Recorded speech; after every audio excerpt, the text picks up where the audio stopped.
ജോലിഭാരം കൂടുമ്പോൾ പലരും വലിയ സമ്മർദ്ദമാണ് അനുഭവിക്കുന്നത്. പലരും ജോലിഭാരം താങ്ങാൻ കഴിയാതെ ആത്മഹത്യ ചെയ്യുന്ന പ്രവണതയും കൂടി വരുന്നുണ്ട്. ഇതിനോടകം തന്നെ നിരവധി കേസുകളും റിപ്പോർട്ട് ചെയ്യപ്പെട്ടിട്ടുണ്ട്. ഇത് കൂടാതെ തന്നെ ജോലി സംബന്ധമായ അസുഖങ്ങൾ മൂലം മരണപ്പെടുന്ന യുവാക്കളുടെ കണക്കുകളും വളരെ ഞെട്ടിപ്പിക്കുന്നത് തന്നെയാണ്. ഇപ്പോൾ ഇത് സംബന്ധിച്ചൊരു വ്യക്തമായ വിശകലനമാണ് രാഷ്ട്രീയ നിരീക്ഷകനായ ജിതിൻ ജേക്കബ് നടത്തിയിരിക്കുന്നത്. അദ്ദേഹം ഒരു ഫേസ്ബുക്ക് പോസ്റ്റിലൂടെയാണ് ചില കാര്യങ്ങൾ വ്യക്തമാക്കുന്നതും. അദ്ദേഹത്തിന്റെ പോസ്റ്റിന്റെ പൂർണ്ണ രൂപം ഒന്ന് നോക്കാം. ഹേ, ഇറ്റ്സ് ജസ്റ്റ് എ ജോബ് എന്ന് തുടങ്ങുന്ന ഒരു ചെറിയ തലക്കെട്ടോട് കൂടിയിട്ടാണ് ആ പോസ്റ്റ് ആരംഭിക്കുന്നത്. ജോലി സമ്മർദ്ദം താങ്ങാനാകാതെ ഒരു യുവാവ് കൂടി കഴിഞ്ഞ ദിവസം കേരളത്തിൽ ആത്മഹത്യ ചെയ്ത വാർത്തകൾ നമ്മൾ കണ്ടു. IT സ്ഥാപനത്തിലെ ജോലി സമ്മർദ്ദം മൂലം യുവാവ് താമസിക്കുന്ന ഫ്ളാറ്റിൽ നിന്നും ചാടി ആത്മഹത്യ ചെയ്യുകയായിരുന്നു. ജോലി സമ്മർദ്ദം കാരണമുള്ള ആത്മഹത്യയെക്കുറിച്ച് മാത്രമേ നമ്മൾ അറിയുന്നുള്ളൂ. ജോലി സമ്മർദ്ദം മൂലം ഉണ്ടാകുന്ന അസുഖങ്ങൾ കാരണം മരണപ്പെടുന്ന യുവജനങ്ങളുടെ എണ്ണം ഞെട്ടിപ്പിക്കുന്നതാണ്. കഴിഞ്ഞ 3 മാസത്തിനിടയിൽ എൻ്റെ 3 സഹപ്രവർത്തകരാണ് മരണത്തിന് കീഴടങ്ങിയത്. ഒരാൾക്ക് പ്രായം 30, ഒരാൾക്ക് 38, മൂന്നാമത്തെ ആൾക്ക് 42. കാര്യമായ ഒരു അസുഖവും ഇവർക്കുണ്ടായിരുന്നതായി അറിയില്ല. ജോലി സമ്മർദ്ദം കാരണം ഓരോ വർഷവും 30 ലക്ഷം പേരെങ്കിലും മരിക്കുന്നു എന്നതാണ് ഐക്യരാഷ്ട്രസഭയുടെ കണക്ക്. സ്വകാര്യ മേഖലയിലും സർക്കാർ മേഖലയിലും എല്ലാം ഇപ്പോൾ ഒരേ പോളിസി തന്നെയാണ്. സർക്കാർ ജോലി സുഖകരമാണ്, ജോബ് സെക്യൂരിറ്റി ഉണ്ട് എന്നതൊന്നും ആരും കരുതേണ്ട. പെർഫോമൻസ് മോശമായതിൻ്റെ പേരിൽ കേന്ദ്ര സർക്കാർ സ്ഥാപനങ്ങളിൽ നിന്ന് ജീവനക്കാരെ പിരിച്ചുവിടുന്ന കാലമാണിത്. ജോലി സ്ഥലങ്ങളിലെ സ്ട്രെസ് കുറയ്ക്കാൻ അവനവൻ തന്നെ വിചാരിച്ചാൽ മാത്രമേ നടക്കൂ. നിയമം വഴിയും സമരം ചെയ്തും ഒക്കെ ജോലി സ്ഥലങ്ങളിലെ അമിതമായ ചൂഷണം തടയാൻ കഴിയുമെന്നൊന്നും ഇനിയുള്ള കാലം കരുതേണ്ട. ജോലിയുടെ സ്ട്രെസ് കുറയ്ക്കാൻ ചെയ്യണമെന്ന് ഞാൻ ആഗ്രഹിക്കുന്ന കുറച്ച് കാര്യങ്ങൾ പങ്കുവയ്ക്കുന്നു. മെന്റലി ഫിറ്റ് ആകുക എന്നതിനേക്കാൾ മെന്റലി ടഫ് ആകുക എന്നതാണ് പ്രാഥമികമായ കാര്യം. ജോലി എന്നത് പലപ്പോഴും കഠിനകരമാണ്. ഇന്നിപ്പോൾ റിലാക്സ്ഡ് ആണെങ്കിൽ നാളെ അങ്ങനെ ആകണമെന്നില്ല എന്നത് മനസ്സിൽ ആദ്യമേ ഉറപ്പിക്കുക. ഇന്ന് പ്രൊഫഷണൽസ് അല്ലാതെ ആരെയും വേണ്ട. നമ്മുടെ സ്കിൽ എപ്പോഴും ഡെവലപ്പ് ചെയ്തുകൊണ്ടിരിക്കുക. പ്രൊഫഷണൽ ലൈഫിൽ ആണെങ്കിലും പേഴ്സണൽ ലൈഫിനാണെങ്കിലും നോ പറയേണ്ടിടത്ത് നോ തന്നെ എന്ന് പറയാൻ ശീലിക്കുക. മുഖത്തടിച്ച പോലെ പറയണമെന്നല്ല, അത് പറയുവാനും ഒരു സ്കില്ല് വേണം. നമുക്കുള്ള ലീവ് മുഴുവൻ എടുക്കുക. ലീവ് എല്ലാം കൂട്ടിയിട്ട് അത് സറണ്ടർ ചെയ്ത് പണമാക്കാൻ വേണ്ടി നമ്മൾ പട്ടിപ്പണി എടുക്കുമ്പോൾ ഓർക്കുക, ആ പണം ആശുപത്രിയിൽ കൊടുക്കാനേ തികയൂ എന്ന്. ഒരു ദിവസം പോലും ലീവ് എടുക്കാൻ ഭയക്കുന്ന ഒരുപാട് പേരെ എനിക്കറിയാം. നമ്മൾ ഒരാഴ്ച ജോലിക്ക് ചെന്നില്ല എങ്കിൽ നമ്മുടെ സ്ഥാപനം പൂട്ടിപ്പോകുക ഒന്നുമില്ല. നമ്മളില്ല എങ്കിലും ലോകം ഇന്നത്തേലധികം ഭംഗിയായി മുന്നോട്ട് പോവുക തന്നെ ചെയ്യും.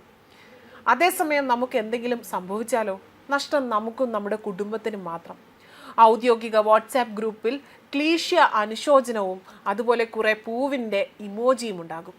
വെറും 24 മണിക്കൂർ കൊണ്ട് നമ്മളെ എല്ലാവരും മറക്കുമെന്ന് മാത്രമല്ല, നാളെ നമ്മുടെ സീറ്റിൽ മറ്റൊരാൾ നമ്മൾ ചെയ്ത അതേ ജോലി ചെയ്യുകയും ചെയ്യും. നമ്മൾ എത്ര ജോലി ചെയ്താലും എത്ര റിസൾട്ട് ഉണ്ടാക്കിയാലും അത് അന്നന്നത്തേക്ക് മാത്രമേ ഉള്ളൂ. നാളെ വീണ്ടും നമ്മളിൽ നിന്ന് കൂടുതൽ പ്രതീക്ഷിക്കും. അതിനുവേണ്ടി നമ്മളെ പരമാവധി ചൂഷണം ചെയ്യും. നരഞ്ഞിടം കുഴിക്കുക എന്ന പ്രയോഗം കേട്ടിട്ടില്ലേ? അത് തന്നെ. പറഞ്ഞു വന്നത് ജോലി ചെയ്യേണ്ട എന്നോ ജോലിയിൽ ഉഴപ്പണമെന്നോ അല്ല, മറിച്ച് ജോലി മാത്രമല്ല ജീവിതമെന്ന് നമ്മൾ തിരിച്ചറിയണം. ലീവ് എടുത്താൽ ശമ്പളം കട്ടാകുന്ന സാഹചര്യമാണെങ്കിൽ ആവശ്യമെങ്കിൽ ലീവ് എടുക്കുക തന്നെ വേണം. ചില സുഹൃത്തുക്കളുണ്ട്, ലീവൊക്കെ എടുക്കും, പക്ഷെ ലീവ് ദിവസത്തിലും ഫുൾ ടൈം ജോലിയിലായിരിക്കും. കുടുംബത്തോടൊപ്പം യാത്രകൾ പോയിട്ട് ടൂറിസം കേന്ദ്രങ്ങളിൽ ഇരുന്ന് ജോലി ചെയ്യുന്നവരെ ഞാൻ കണ്ടിട്ടുണ്ട്. യൂറോപ്പിൽ യാത്ര പോയപ്പോൾ ഒരു സ്ഥലത്ത് വെച്ച് ഇന്നൊരു VC ഉണ്ട്, അത് അറ്റൻഡ് ചെയ്യണം എന്ന് പറഞ്ഞ ഒരാൾ എൻ്റെ വീട്ടിലുമുണ്ട്. നമ്മുടെ ജോലി ഒരിക്കലും തീരില്ല. ജോലി ചെയ്തുകൊണ്ടിരിക്കുന്നവർക്ക് എന്നും ജോലി തന്നെ ആയിരിക്കും. ഇതൊക്കെ പറയുമ്പോൾ സ്വാഭാവികമായും ഉയരുന്ന ചോദ്യം, ഇന്നത്തെ കാലത്ത് ഒരു ജോലി കിട്ടാൻ എന്ത് പാടാണ്. ഇപ്പോൾ കിട്ടുന്ന ശമ്പളം കൊണ്ട് തന്നെ ജീവിക്കാൻ പറ്റുന്നില്ല. ജോലി പോയാൽ എങ്ങനെ ജീവിക്കും? സ്ട്രെസ്സാണെന്ന് കരുതി ജോലി ഉപേക്ഷിക്കാൻ പറ്റുമോ? ശരിയാണ്, എല്ലാം അംഗീകരിക്കുന്നു. പക്ഷേ ദിവസവും 12ഉം 15ഉം ഒക്കെ മണിക്കൂർ നിങ്ങൾ ജോലി ചെയ്തിട്ടും നിങ്ങൾക്ക് ജീവിതത്തിൽ സന്തോഷം ലഭിക്കുന്നുണ്ടോ? സുഖകരമായി ഉറങ്ങാൻ കഴിയുന്നുണ്ടോ? മാനസിക സമ്മർദ്ദമില്ലാത്ത ആളാണോ നിങ്ങൾ? അങ്ങനെയുണ്ടെങ്കിൽ നിങ്ങൾ ഭാഗ്യവാന്മാർ തന്നെയാണ്. പക്ഷെ ഭൂരിഭാഗവും അങ്ങനെയുള്ളവരല്ല. ഇപ്പോഴും ജോലി രാജിവെക്കണമെന്ന് ആഴ്ചയിൽ ഒരിക്കലെങ്കിലും ചിന്തിക്കാത്ത എത്ര പേരുണ്ട്? രാജിക്കത്ത് ബോസിന്റെ മുഖത്ത് വലിച്ചെറിഞ്ഞ് മാസ് ഡയലോഗും അടിച്ച് പുറത്തിറങ്ങി പോരുന്ന രംഗം ആലോചിക്കാത്ത ആരെങ്കിലും ഉണ്ടോ? ഞാൻ മുകളിൽ പറഞ്ഞ കാര്യങ്ങളെല്ലാം തന്നെ എല്ലാവർക്കും അറിയാവുന്ന കാര്യങ്ങളാണ്.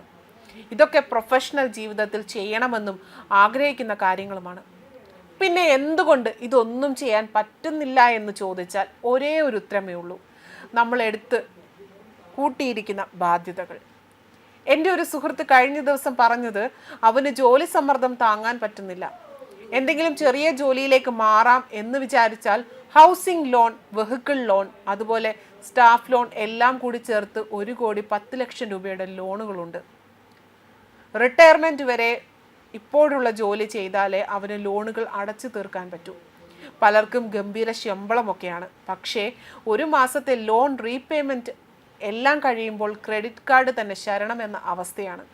അതായത് ജീവിതം മുഴുവൻ EMI അടയ്ക്കാൻ വേണ്ടി രാവിലെ മുതൽ പാതിരാത്രി വരെ ജോലി ചെയ്യുന്നു എന്നർത്ഥം. നമുക്ക് ജോലിയുടെ സമ്മർദ്ദം പൂർണ്ണമായും ഇല്ലാതാക്കാൻ കഴിയില്ല, പക്ഷേ അതിൻ്റെ ലെവൽ കുറയ്ക്കുവാൻ കഴിയും. നമ്മുടെ ചിന്താരീതികൾ മാറ്റുക എന്നതാണ് ആദ്യം ചെയ്യേണ്ടത്. കിട്ടാവുന്ന മുഴുവൻ ലോണുകളും എടുത്ത് കൂട്ടി വലിയ വീടും കാറും ഒക്കെ വാങ്ങി മറ്റുള്ളവരുടെ കണ്ണ് തള്ളിക്കുമ്പോൾ കിട്ടുന്ന ചെറിയ ഒരു സുഖത്തിന് വേണ്ടി നിങ്ങൾ നിങ്ങളുടെ ജീവിതകാലത്തെ മുഴുവൻ സന്തോഷവും നഷ്ടപ്പെടുത്തുകയാണ്. ദിവസവും ആവശ്യമില്ല എങ്കിൽ കാർ പോലും അനാവശ്യ കാര്യമാണെന്ന് ഓർക്കുക. കേരളത്തിന് പുറത്തും വിദേശത്തുമൊക്കെ ജീവിക്കുന്നവർ 2-3 വർഷം കൂടി നാട്ടിൽ വരുമ്പോൾ താമസിക്കാൻ വേണ്ടി എന്തിനാണ് 50 ലക്ഷവും 1 കോടിയും ഒക്കെ ലോൺ എടുത്ത് വീട് വെക്കുന്നതെന്ന് മനസ്സിലാകുന്നില്ല. നാട്ടിൽ വരുമ്പോൾ എന്തെങ്കിലും നല്ല ഹോട്ടൽ അല്ലെങ്കിൽ റിസോർട്ടിൽ താമസിച്ചാൽ പോരെ? പറഞ്ഞു വന്നത്, നമ്മുടെ കയ്യിൽ ഒതുങ്ങാത്ത ലോണുകളെല്ലാം എടുത്ത് കൂട്ടുമ്പോൾ അത് നമ്മുടെ ജീവിതത്തിൻ്റെ സന്തോഷം മുഴുവൻ കെടുത്തും. ജോലി സ്ട്രെസ് ആകാനുള്ള പ്രധാന കാരണങ്ങളിലൊന്ന് ജോലിയല്ല എങ്കിൽ EMI മുടങ്ങുമോ എന്ന ഭയമാണ്. ആ ചിന്ത ഉള്ളതുകൊണ്ട് എന്ത് പട്ടിപ്പണി പറഞ്ഞാലും അടിമകളെ പോലെ നമ്മൾ ജോലി ചെയ്യും. വേണ്ട എന്ന് മനസ്സ് പറഞ്ഞാലും തളരുന്നു എന്ന് ശരീരം പറഞ്ഞാലും നമ്മൾ ജോലി തുടരുക തന്നെ ചെയ്യും. അവസാനം സംഭവിക്കേണ്ടത് സംഭവിക്കുക തന്നെ ചെയ്യും. നമുക്ക് 1 രൂപ പോലും കടമില്ല എങ്കിൽ ജീവിതം അടിപൊളിയാണ്. കടം ഉണ്ടാകുകയല്ല, മറിച്ച് നമ്മൾ ഉണ്ടാക്കുകയാണല്ലോ. ആ ട്രാപ്പിൽ പോയി വീഴാതിരിക്കുന്നവർ ഭാഗ്യവാന്മാർ. ഡെബിറ്റ് ഫ്രീ എന്ന അവസ്ഥ നൽകുന്ന പോസിറ്റീവ് എനർജി അത് പറഞ്ഞറിയിക്കാൻ കഴിയില്ല. അത് നമുക്ക് നൽകുന്ന ഫ്രീഡം വളരെ വലുതാണ്. മാതാപിതാക്കളോടും പറയാനുണ്ട്. ചെറുപ്പത്തിൽ ജോലിക്ക് കയറുന്ന കുട്ടികൾ മെന്റലി അത്ര സ്ട്രോങ് ഒന്നുമല്ല. പണ്ടൊക്കെ എത്ര വിഷമതകൾ ഉണ്ടെങ്കിലും ജോലികളിൽ പിടിച്ചു നിൽക്കുമായിരുന്നു. കാരണം വളർന്നു വന്ന സാഹചര്യത്തിൽ അതിനുള്ള കരുത്ത് നൽകിയിരുന്നു. എന്നാൽ ഇപ്പോൾ കാലം മാറി. വീട്ടിലൊക്കെ ഒരു വഴക്ക് പോലും കേൾക്കാതെ വളർന്നു വരുന്ന കുട്ടികളാണ്. പെട്ടെന്നൊരു വൻകിട കമ്പനിയിൽ ജോലി കിട്ടുമ്പോൾ വലിയ പ്രതീക്ഷയായിരിക്കും ഉണ്ടാവുക. പക്ഷേ ജീവിതത്തിൽ അന്ന് വരെ കേൾക്കാത്ത ചീത്തവിളിയും ജോലിയുടെ സമ്മർദ്ദവും ഒക്കെ ആകുമ്പോൾ ഇവർക്ക് താങ്ങാൻ കഴിയില്ല. പുറമേ കാണുന്ന പളപളപ്പൊന്നും ജോലിയിൽ കാണില്ല. ജോലിക്ക് കയറിയാൽ ഉടൻ ലോൺ എടുപ്പിച്ച് വീട് വെപ്പിക്കുക, കാർ മേടിപ്പിക്കുക എന്നതൊക്കെ ഒരു ചടങ്ങ് ആയി കഴിഞ്ഞു. ഇപ്പോൾ ജോലിയുടെ സമ്മർദ്ദം പോലും താങ്ങാൻ പറ്റാതിരിക്കുന്നു അവന്റെ തലയിൽ ലോൺ ബാധ്യത കൂടി വരുമ്പോൾ ഉള്ള അവസ്ഥ ആലോചിച്ചു നോക്കൂ. മക്കളെ കറവ പശുക്കൾ ആയി കാണുന്ന മാതാപിതാക്കളുമുണ്ട് എന്നത് വസ്തുതയാണ്. ലൈഫിൽ സെറ്റിലാകുക എന്നത് വീട് വെക്കുന്നതും കാർ വാങ്ങുന്നതും ഒന്നുമല്ല എന്ന് മനസ്സിലാക്കുക. നോ പറയേണ്ടിടത്ത് നോ എന്ന് തന്നെ പറയുക. ഏതു ജോലി ചെയ്താലും അതിൽ പ്രൊഫഷണൽ ആവുക. ജീവിതത്തിൽ കടം വാങ്ങില്ല, കൊടുക്കില്ല എന്ന് തീരുമാനിക്കുക. നല്ലൊരു ഹെൽത്ത് ഇൻഷുറൻസ് പോളിസി ഉണ്ടാക്കിയിരിക്കുക. മകൾക്ക് ഒരു 21 വയസ്സാകുന്നത് വരെ കണക്ക് കൂട്ടി കുടുംബത്തിൽ വരുമാനമുള്ള ഒരു ടേം ഇൻഷുറൻസ് എടുത്ത് വെക്കുക. എല്ലാത്തിനും ഉപരി ഉള്ളത് കൊണ്ട് സന്തോഷം കണ്ടെത്താൻ ശ്രമിക്കുക. ഇറ്റ്സ് ജസ്റ്റ് എ ജോബ് എന്ന് നമുക്ക് പറയാൻ പറ്റുക എന്നത് നിസ്സാര കാര്യമല്ല. അങ്ങനെ പറയാൻ കഴിയണമെങ്കിൽ മാറി ചിന്തിക്കണം. ആ ഒരു സ്റ്റേജിൽ നമ്മൾ എത്തിയാൽ പിന്നെ ഒരു സമ്മർദ്ദത്തിനും നമ്മളെ കീഴടക്കാൻ കഴിയില്ല. ഇതായിരുന്നു അദ്ദേഹത്തിൻ്റെ പോസ്റ്റിൻ്റെ പൂർണ്ണരൂപം. എന്തായാലും ഈ ഒരു പോസ്റ്റ് കേട്ട് കഴിയുമ്പോൾ പരമാവധി ജോലി ചെയ്യുന്ന ആൾക്കാരുടെ മനസ്സിൽ ഒരു തിരിച്ചറിവും ഉണർവും ബോധവും ഒക്കെ വരുമെന്ന് നമ്മൾ വിചാരിക്കുന്നു, പ്രതീക്ഷിക്കുന്നു. ന്യൂസ് ഡെസ്ക് കർമ്മ ന്യൂസ്.